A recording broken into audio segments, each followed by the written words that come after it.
अस्सलामुअलैकुम। Previous lecture में हमारी जो है ना वो कुछ थोड़ी सी इंटरप्शन होगी, जिसकी वजह से जो है ना वो लेक्चर एक वो सेपरेट वीडियो बन गई है और मैकडी को जो है ना वो हम अभी ये सेपरेट वीडियो में हम डिस्कस कर लेते हैं। तो ये जो है ना वो हमारे लेक्चर 4 का पार्ट 2 है। ठीक है।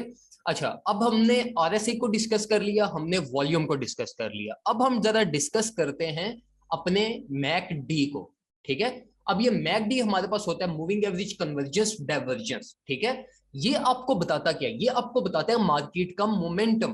ठीक है, on the basis of moving averages. ठीक है, मूविंग एवरेज हमारे पास क्या चीज होती है? ये जो आप चार्ट्स में अपनी मूविंग एवरेजेस देख रहे हो, तो इनका क्या पर्पस होता है? ये एक आपके पास किसी भी certain price duration time duration में आपको एक उसकी एवरेज प्राइस आपको बताता है। ठीक है। तो ये जो हमारे पास मैकडी होता है, ये उस एवरेज प्राइस की बेस पे आपको मार्केट का मोमेंटम बताता है कि यार इधर हमारी अब जो मार्केट है वो एवरेज प्राइस से अपवर्ड साइड पे जा रही है, मतलब मोमेंटम गेन कर रही है, या हमारी एवरेज प्राइस से नीचे की तरफ आ रही है। ठीक हो गया। अब हमने इसमें जो चीज को एनालाइज करना है वो बिल्कुल सबसे पहली चीज को हमने वो यही देखनी है कि हमने सबसे पहली चीज क्या देखनी है? अपना बुलिश और बेरिश डाइवर्जेंस। ठीक है।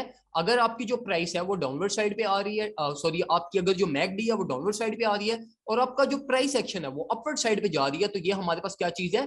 Bearish divergence. तो इसका हमारा क्या मतलब है कि अल्टीमेटली हमारी प्राइस क्या करेगी? नीचे की तरफ फेल करेगी। अब इसी तरीके से अगर फॉर एग्जांपल हमारे पास जो है वो हमारी मैकडी की ये इस तरीके से अगर हमारे पास जो है वो मैकडी इंक्रीज हो रहा है और आपकी प्राइस जो है वो ये इस एरिया में आपका प्राइस एक्शन आपका नेगेटिव हो रहा है, तो इसका मतलब यह है कि अल्टीमेटली प्राइस आपके पास क्या करेगी? अपवर्ड साइड पे जाएगी। ठीक हो गया।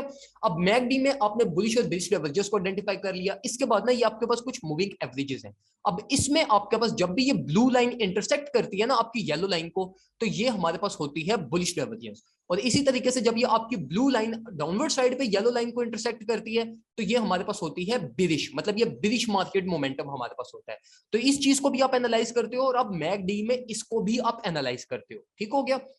अच्छा, अब ना मैकडी तो बहुत सिंपल है, लाइक आपको मोमेंटम के बारे में बता रहे हैं, आपकी जो है ना वो एक पूरी आपके लिए कैंडल्स फॉर्म हो रही है, ग्रीन कैंडल्स फॉर्म हो रही है, तो इसका भी आपको पता है कि हमारे पास जो है वो मार्केट एक जो है ना वो किस तरफ मूव ले रही है। लेकिन मैं आपको कुछ इसके एक दो इंटरेस्टिंग पॉइंट्स बताता हूँ। पहली चीज ये कि अगर फॉर एग्जांपल आपके पास ये ग्रीन पॉइंट्स फॉर्म हो रहे हैं ना, ठीक है, आपके पास ग्रीन कैंडल्स फॉर्म हो रही है मैकडी में, और अब जो आपके पास कैंडल्स फॉर्मेशन होना शुरू हुई है वो आपके पास ये फेड में फॉर्म होना शुरू, मतलब एक व्हाइट इफेक्ट में फॉर्म होना शुरू हो गई है, तो इसका मतलब यह है कि आपके पास जो मार्केट है वो अपना मोमेंटम लूज कर रही है और मोस्ट लाइकली हमारे पास आने वाले टाइम पे मार्केट जो है वो ये इसी रेंज पे कंसोलिडेट करेगी और आपकी जो वो ये बिरिश क्रॉस के बाद मार्केट आपके पास नेगेटिव साइड में ट्रेवल करना स्टार्ट कर देगी। ठीक हो गया।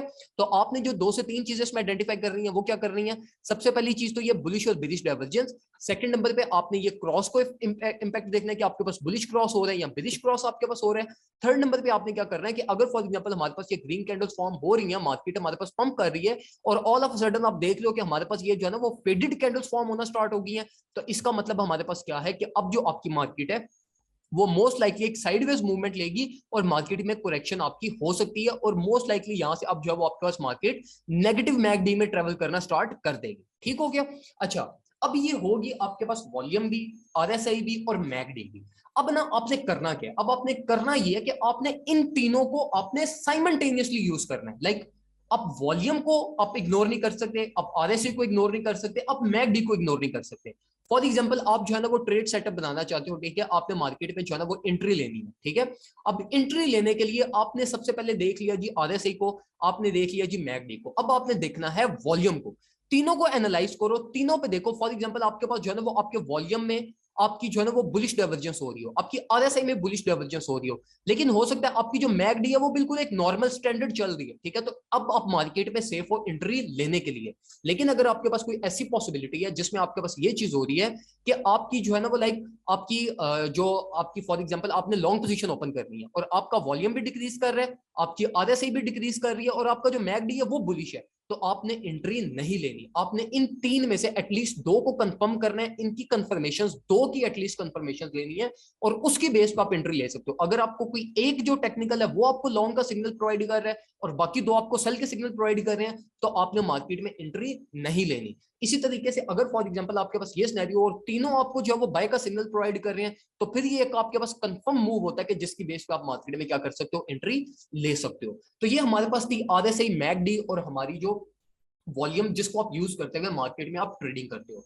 तो मैं आपको स्ट्रांगली रिकमेंड करूंगा कि इन तीनों चीजों की आप प्रैक्टिस करो, इनको इंप्लीमेंट करो, प्रीवियस चार्ट्स में जाके जो मैंने आपको ये चीजें समझाई हैं उसको एनालाइज करो, देखो ये किस तरीके से वर्क करती हैं, इनके रिजल्ट्स कैसे आते हैं, और जितने भी मैंने आपको चीजें समझाई हैं स्पेसिफिकली आरएसआई के लिए, इसको डिटेल में समझ के लाजमी इंप्लीमेंट करना। इंशाल्लाह आपसे मुलाकात होती है अपनी नेक्स्ट एपिसोड में।